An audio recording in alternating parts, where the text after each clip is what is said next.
একদিন ভোর থেকে অবিরাম বর্ষা নেমেছিল। চারদিক কেবল মেঘলা আকাশ আর বৃষ্টির একঘেয়ে ঝমঝম শব্দে ভরে উঠেছিল।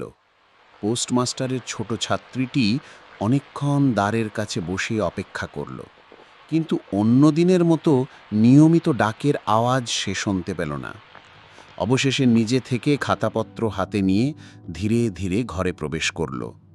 দেখল পোস্টমাস্টার খাটিয়ায় শুয়ে আছেন। ভেবেছিলেন তিনি বিশ্রাম নিচ্ছেন, তাই নিঃশব্দে ফিরে যেতে উদ্যত হল। ঠিক তখনই কানে এলো মৃদু ডাক, রতন। সে তাড়াতাড়ি ফিরে এসে প্রশ্ন করল, দাদাবাবু ঘুমোচ্ছিলেন?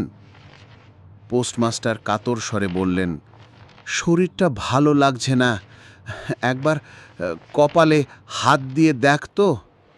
এই নির্জন প্রবাসে ঘন বর্ষার দিনে অসুস্থ শরীরে একটুখানি সেবার আকাঙ্ক্ষা যেন সমস্ত মনকে আচ্ছন্ন করেছিল।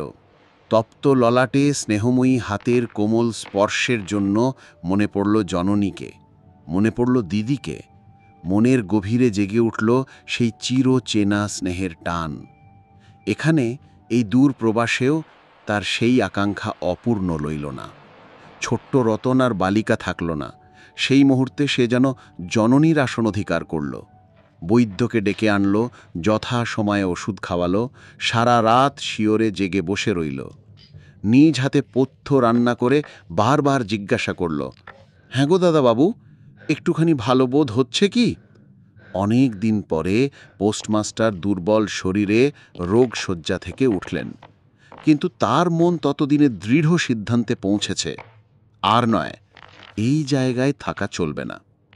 স্থানীয় অস্বাস্থ্যের অজুহাত দেখিয়ে তিনি দ্রুত কলকাতায় বদলির জন্য আবেদন পাঠালেন।